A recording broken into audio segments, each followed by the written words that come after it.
O nosso especialista em Páscoa viajou pelo mundo e trouxe os melhores chocolates para você.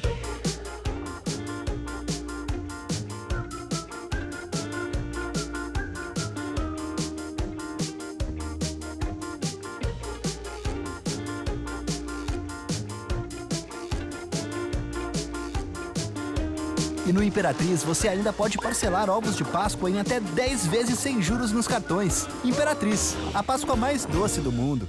Vamos falar dessa liberação, né, das atividades que começam aos poucos a acontecer, ainda com restrições, cria um certo impasse entre o governo e muitos municípios. A população está em dúvida, né? Afinal, qual a orientação deve ser seguida? Eduardo Cristófoli. Depois de 14 dias parado, o setor da construção civil tenta retomar o ritmo de antes. A liberação foi anunciada na quarta noite. Mal amanheceu a quinta-feira e já tinha gente de volta aos canteiros de obras. A decisão do governo do estado trouxe alívio a operários e donos de lojas que abastecem o setor, mas aumentou a apreensão de empresários de outros setores que ainda estão impedidos de trabalhar.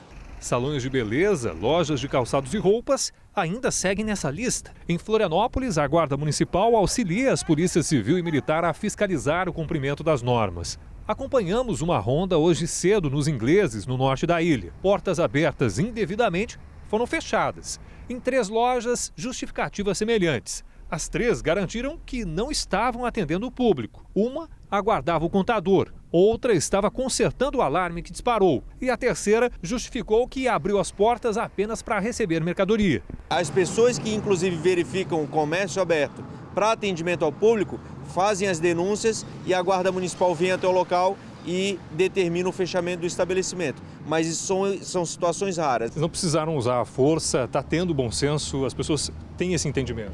Sim, nunca há necessidade, né? Muitas vezes a gente encontra realmente o desespero do comerciante, a dificuldade que ele está passando. A gente também sabe interpretar todo esse momento. A determinação pelo fechamento ela é feita de forma sempre consensual.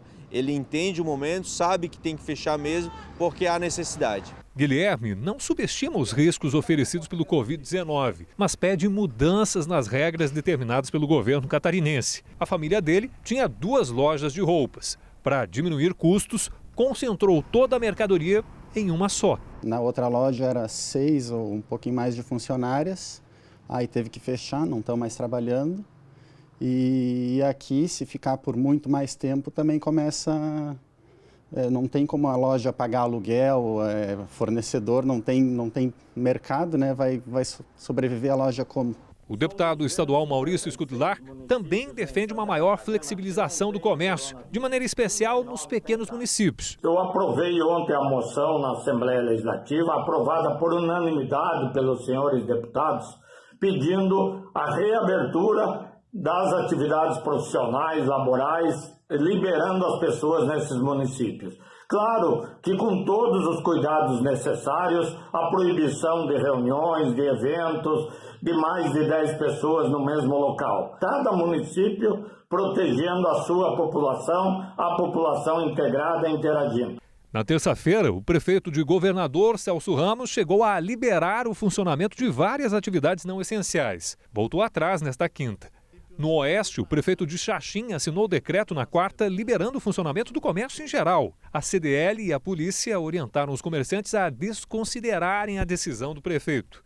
A Justiça suspendeu o decreto e estabeleceu multa de R$50 mil por dia em caso de descumprimento. Depois da decisão judicial, o prefeito de Xaxim revogou o próprio decreto. Nós estabelecemos normas aqui, os prefeitos podem ser mais restritivos do que as normas do Estado, mas não liberarem além do que as normas do Estado liberam. Se nós liberarmos por região, é uma falsa ideia de que nós não tenhamos caso. E não conseguindo monitorar, nós podemos agravar a crise em uma determinada região e depois vamos pagar um preço altíssimo com a estrutura colapsada de saúde naquela região.